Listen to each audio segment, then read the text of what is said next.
Non, bah pas de soucis, ça marche. Par contre, il faudrait que tu passes sur le jardin à l'occasion, prendre des trucs, parce qu'il y a quand même pas mal de radiments, il y a des épinards, il y a encore des carottes, des poireaux, donc du coup, il va falloir les prendre, quoi.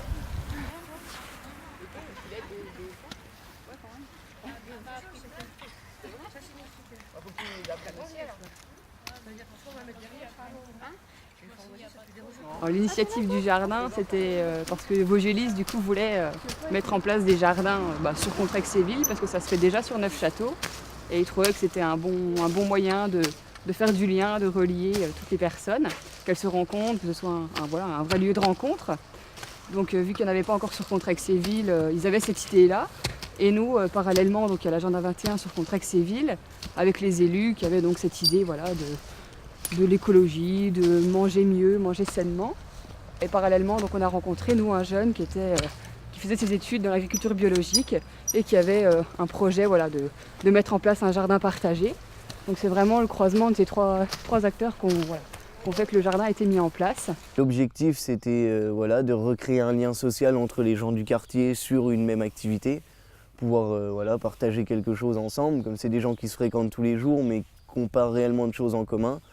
Donc redonner goût aussi aux jeunes et aux adultes des espaces verts qui entourent quand même les HLM. Donc c'est un projet en 2 ans.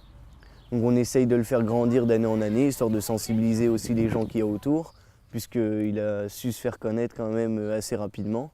C'est un projet que nous on mène, mais c'est aussi le leur. Les habitants sont vraiment acteurs du projet. Avant de planter, avant de faire les semis, les habitants ils sont interrogés sur ce qu'ils souhaitent mettre dans le jardin, souhaitent faire. Et voilà, on a un animateur sur le jardin, mais il apporte pas tout, il apporte une partie de technique. Tu vois, la technique. J'avoue que les habitants arrivent aussi avec leur savoir et partagent, et on prend en compte tout ce qu'ils nous disent, tout ce qu'ils nous apportent. C'est aussi ça qui est important pour nous en tout cas. Qu'ils soient vraiment acteurs de ce lieu, c'est leur jardin. Leur ville, c'est à côté de Montureux, ça, hein? Ouais, c'est entre Montureux et Didier. Ah ouais.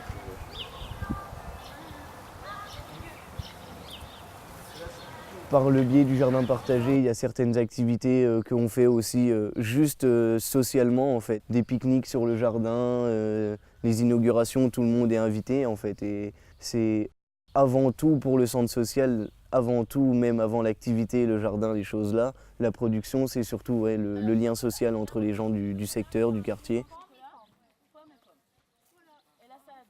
Chacun apporte quelque chose, donc ils participent au repas. Au-delà de ça, il y a des ateliers par enfants, donc aussi pour apprendre aux enfants, leur transmettre des savoirs, des savoir-faire par rapport au jardin. Et du coup à la nourriture, à l'alimentation aussi. On a fait aussi tout ce qui est des ateliers de fabrication de produits ménagers pour toujours être dans l'éco-responsable. En France, on produit 345 millions de tonnes de déchets par an. Ça équivaut à un Mont Blanc. On fait un Mont Blanc de déchets tous les ans. Oui. Alors on pourrait s'en faire un Mont Blanc de déchets tous les ans, on peut tout. Sauf que ça prend un peu de place. En plus, ça pollue énormément parce que tous ces déchets, il faut les transporter. Et les transporter, c'est des millions de camions sur la route. Et les camions, on sait bien, ça pollue.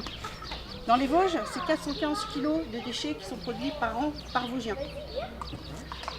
250 kg d'ordures ménagères, 100 kg de papier d'emballage recyclable, comme dans les sacs jaunes. Quand on parle de traitement des déchets, on parle d'incinération des ordures ménagères, mais aussi recyclage des papiers, des emballages. Et une autre des missions du SMD, c'est de sensibiliser les Vosgiens à la prévention des déchets. Prévention de la quantité de déchets, c'est-à-dire essayer de produire moins de déchets à la source, mais aussi réduire la nocivité des déchets. Déjà parce que ça peut être dangereux pour la santé et l'environnement, mais aussi parce que ça coûte très cher aux collectivités.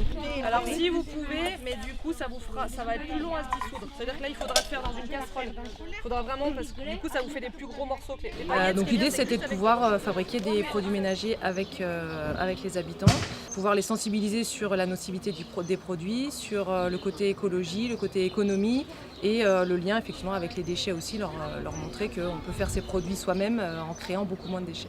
J'ai trouvé les gens très intéressés, contents de se retrouver déjà, et puis d'apprendre des nouvelles pratiques.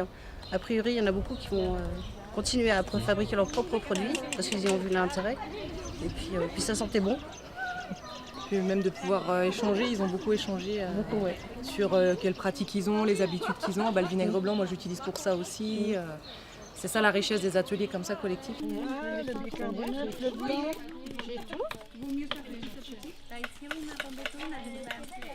La priorité, c'est de recréer le lien social et puis aussi de sensibiliser, puisque on est sur un jardin où on n'utilise pas de produits, des phytosanitaires, de pesticides, des choses comme ça.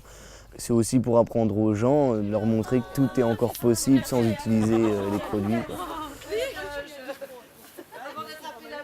Donc du coup, comment c'est ton prénom? Tu restes ici toi, Audrey? Oui, du coup, voilà. Du coup, on fera le point sur... Ensuite, vous pouvez remettre, on dit souvent le compostage, c'est à allier avec du paillage. Parce qu'à un moment donné, il y aura du compost qui sera formé en dessous. Oui. Et il y aura quand même des nouvelles matières fraîches au-dessus. Donc du coup, c'est bien. Nous sommes donc réunis cet après-midi pour le lancement officiel du compostage partagé au jardin, partagé lui aussi. Là, c'est vraiment une action, nous, qui est clairement identifiée dans notre agenda 21. Donc on soutient fortement le centre social. Tout seul, on ne peut rien faire.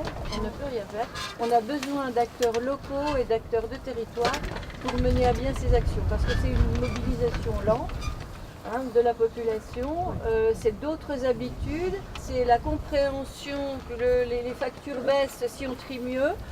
C'est tout ça qui est à mettre en place. Alors on a encore un vaste chantier là autour, mais voilà, on soutient complètement. Ça sent plus rien, ça sent rien. Ah, ils sont meilleurs que celui qu'on a mis. Hein. Ils sont meilleurs que celui que tu m'as mis. Hein. Ah, ils sont meilleurs. Et donc, le jardin où chacun a une petite parcelle collective, ça peut créer de l'émulation. Dire, ah bah tiens, voilà, tu as cultivé ça, comment ça se cultive, comment ça se cuisine. Parce qu'en fait, il y a la culture, mais il y a aussi l'échange pour savoir comment on l'accommode, comment on peut le manger, etc. Alors c'est sûr qu'au-delà des techniques de jardinage, je pense que le jardin partagé apporte beaucoup au niveau du lien social. Non seulement il y a un échange de savoir, mais aussi il y a une relation qui s'installe, alors que quelquefois dans le même village, cette relation n'existait pas parce que chacun était un peu chez soi. Et surtout pour des personnes qui sont un peu en difficulté, je pense que ça crée encore plus isolement et que ces initiatives permettent aux personnes de se rencontrer. Donc on a pu aussi se rendre au jardin à Isch, donc où on a rencontré d'autres familles qui jardinent donc sur une même parcelle de terre aussi. Et du coup au jardin en terrasse de Plombières-les-Bains, donc là qui est plutôt un chantier d'insertion, mais voilà, qui nous a permis aussi de découvrir d'autres façons de faire.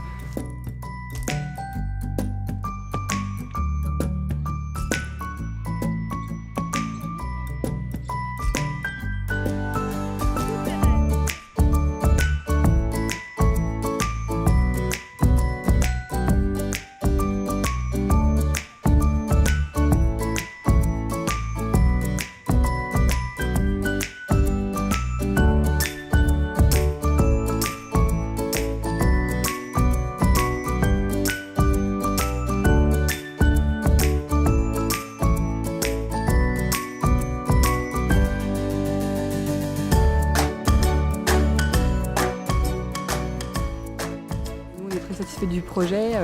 J'ai oublié qu'on a participé aussi à la fête de l'automne où là les familles ont quand même pu être présentes, être actrices.